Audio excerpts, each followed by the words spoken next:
I got to ask because it's coming from a young lady. Is Emily here? There's Emily back there. What Emily wants to know, and she's the most important person here, because what you do will affect her and the future of this nation. She wants to know, what are you going to do if you're elected? Senator Rouse? Well, I'm sitting here trying to think how we say everything we've already said and do it in a new way. I think she wants to know about maybe ice cream and going to Disney World, stuff like that. Well, I think the first thing is we have to recognize why we have the problems today that we do. It's because the government has grown well beyond its means. We get back to the principles of free enterprise and limited government. And as we've all stated here, we need to get back to the moral and spiritual principles that made this country great in the first place. You know, if we do that, every child is going to have the opportunity for a bright future. You know, every child is going to have the opportunity to live the American dream.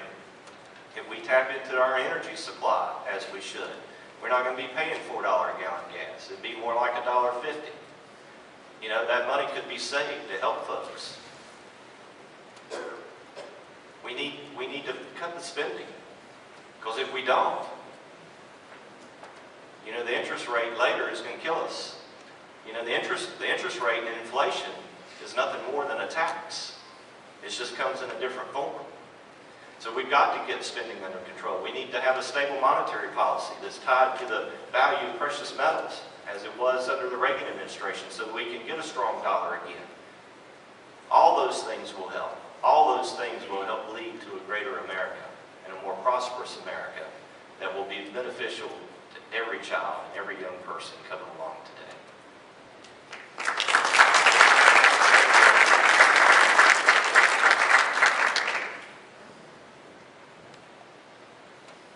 Ms. White, we're going to talk in our closing remarks about all the things that we would like to do when, God willing, we get the chance to serve you and protect your future.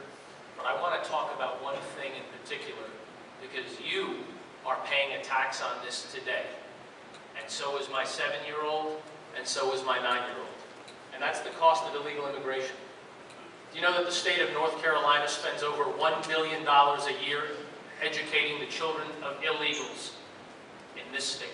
We spend over $2.1 billion a year, and that is a tax paid in our classroom, in our courtroom, and our emergency room. I'd like you to think about that. The state of California is going bankrupt because of how much money in services and fees are in essence stolen by illegals using services. I went to go testify at a hearing in Raleigh. It was one of 4. Do you know, I was crowded out because there were so many illegals there. 5 of them got up and testified before state legislators, and do you know what they said? They said, I don't have papers, and I'm not afraid. Friends, that's not acceptable. We need to secure our borders, and we need a real immigration policy. Thank you.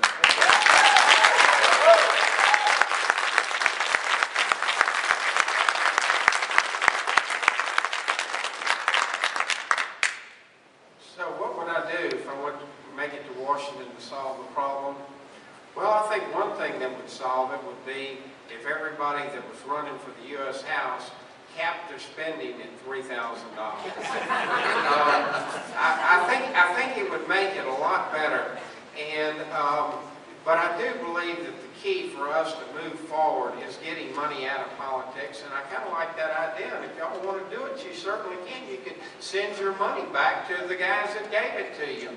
But anyway, I think money in politics is one thing that I would do if I got to Washington, is to get it out of it. And we have, I mean, the things about our faith and things, I mean, it's pathetic. I mean, the stuff that we have to read and go through, it's almost like they're just throwing it in our face to show us how depraved they are. But anyway, I mean, there's so many things to do, but I think that, you know, this, thank you. That's about it. I can't, you know, that's all my time.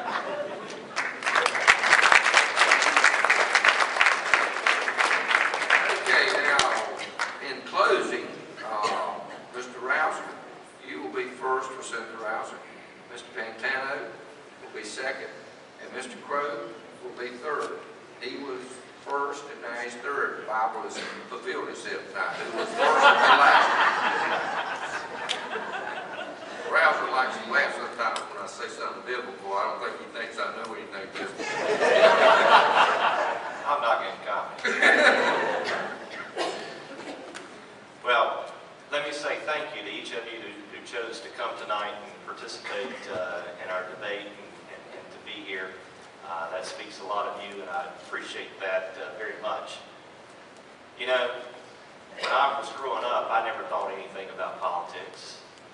You know, I was working on the farm in the summers not too far from here.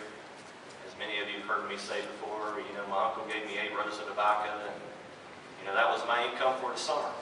I took that money, paid my way through school at NC State University, where I majored in ag business, ag econ, and chemistry. Never had any interest in politics until the summer of 1994, when I was in Prague, the Czech Republic. There were 60 students in this program, 10 of us from America, 50 from the former Congress bloc. It struck me they knew more about America and its history and its purpose and its founding, and a whole lot more about the free enterprise system than we did. It also struck me that this country was here for a reason. I was graduating in December of 94, right when the Republicans took control of the House and the Senate, that November of 94. Had no money, no job, so I figured I had nothing to lose. I packed my bags, went up to D.C., and if I knocked on one door, I knocked on 1,000 doors. And met a fellow by the name of Jesse Helms, who gave young men a chance. You know, it may be said that I've been part of the system, but I was on the right side, fighting for our liberty and our freedoms in Senator Helms' office. I was learning from the man who was Tea Party. I was learning from the man who was Mr. Tea Party before anybody knew the name Tea Party. You know, Helms always told us, he said, son, once you learn everything you're going to learn, go home and do something good with it. I've tried to do that in the state legislature. I've been through the battles. I've been through the political wars. I've been through the legislative wars. I have a strong conservative record, and everybody can see it. And I'll take that same mentality, that same dedication, that same work ethic, and that same training to Washington, and we'll turn this country around. Thank you, and God bless you.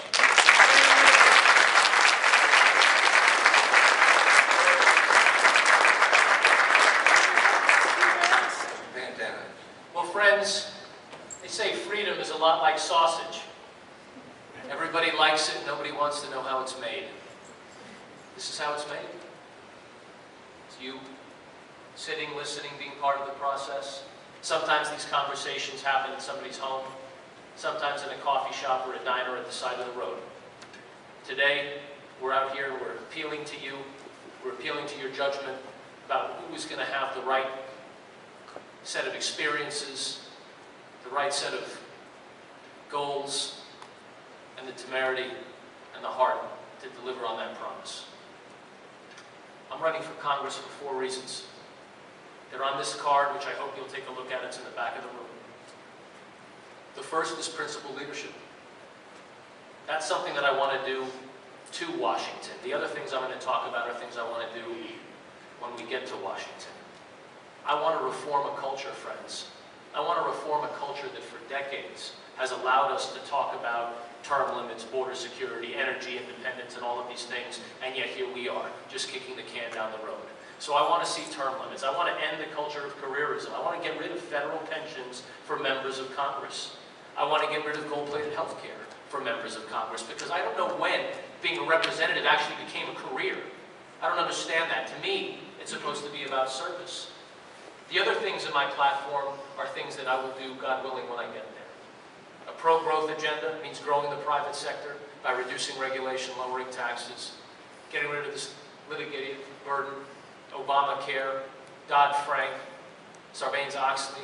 These are things, if we repealed these, we could create millions of jobs overnight. I want to protect the homeland by securing our borders.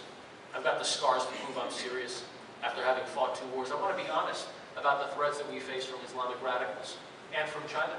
And finally, I want to preserve conservative values, because they become a punchline in Washington. Whether it's the preservation of the unborn, the preservation of marriage, or the preservation of our God-given rights like the Second Amendment. I'd appreciate your support in getting there. I'm Ilario Pantano, and I want your vote. Thank you.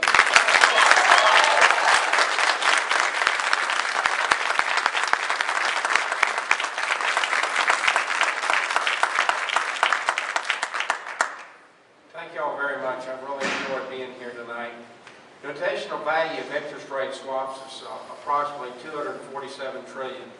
Gold investors have drained local governments and the taxpayer $20 billion from their unregulated securities fraud confidence scheme.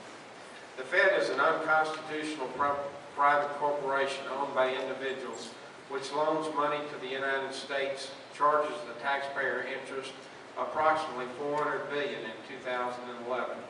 Goldman wants another unregulated tradable emissions derivative confidence gain and the government a carbon tax. HARP, a high-powered radio frequency transmitter facility operating in Alaska, could be responsible for and or simulating global warming. Eric Holder, Attorney General, states assassinating citizens is legal, constitutional.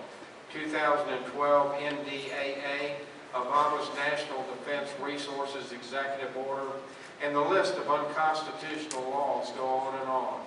The President will use unconstitutional military action against Syria and Iran. Expect the price of gasoline at the pump $10 a gallon. The value of the dollar decimated the U.S. on the road to insolvency more. Dots point to martial law.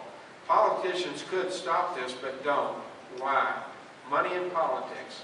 You've tried politicians financed by the 1%, and you get the same old things. Elitists riding in the wagon, your money stolen. What do you have to lose? 45 years in the private sector solving difficult problems? A pledge signing stating, I'm not staying more than 8 years? Please vote for Randy Crowe, citizen politician, owner finance.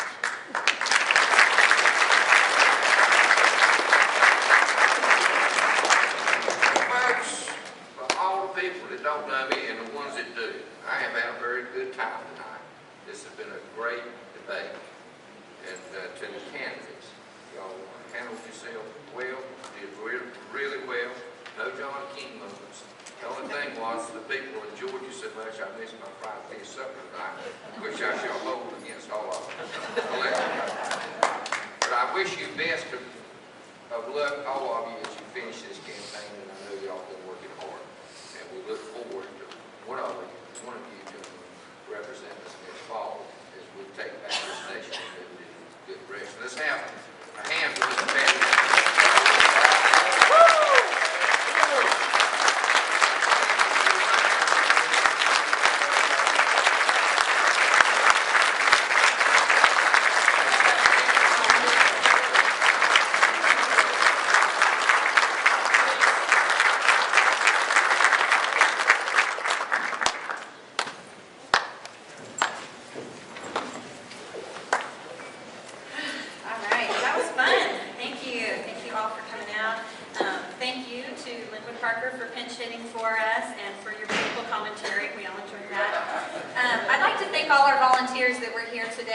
If y'all could just stand up for a minute, a lot of people helped us out today. Volunteers, thank you.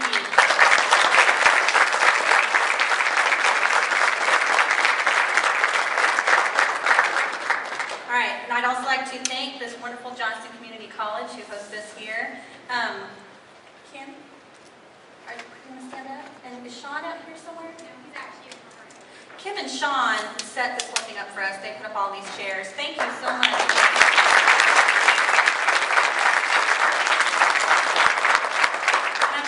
They did the audio because last time I was in charge of audio, it wasn't good. So, President Dr. David Johnson was here. Did he leave? I don't see him now. President of the college was here earlier. We thank him as well.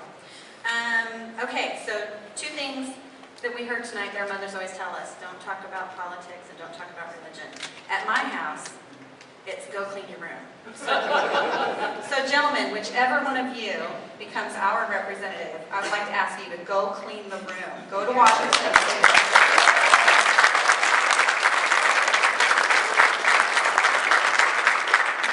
Thank you all for being here tonight. We really appreciate it. We're grateful to be in the 7th District. This is our first year, and we're happy to be part of the team. Thank you.